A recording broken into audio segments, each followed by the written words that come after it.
নাম কি ছিল? মোহাম্মদ আরিফ। বয়স কত ছিল? 27 বছর। তো তুমি আমার কাছে কি সমস্যা নিয়ে আসছিলা?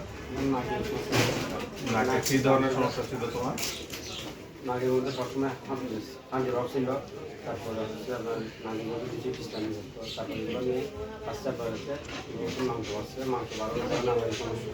সর্দি, হাঁচি, কাশি এগুলো, মাথা ব্যথা এগুলো ছিল নাকি? তোমার নাক সবসময় বন্ধ থাকতো, নিঃশ্বাস নিতে পারত না। এর আগে কোনো চিকিৎসা বা ওষুধ খেয়েছিলা? খেয়েছিলাম, অনেকদিন খেয়েছো কিন্তু কোনো কোনো কাজ পাইনি। কাজ হয় নাই। আচ্ছা, তো এখন আমি তো তোমাকে 2 সপ্তাহ চিকিৎসা দিলাম, ওষুধ দিলাম, ঠিক আছে? তো তোমার নাকের ভিতরে যে পলিপ ছিল, এখন তো পলিপ নাই, দেখছো?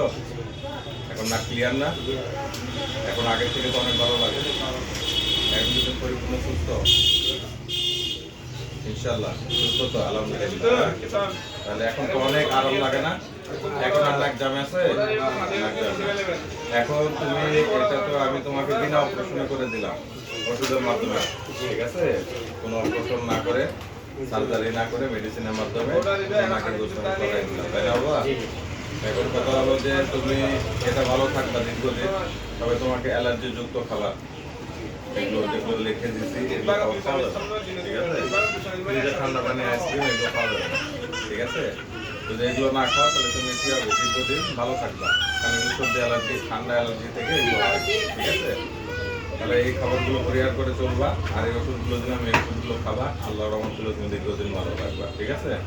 তো ইনশাআল্লাহ তোমার জন্য দোয়া করবো বাবা, হ্যাঁ? তুমি খুশি তো? হ্যাঁ, ঠিক আছে।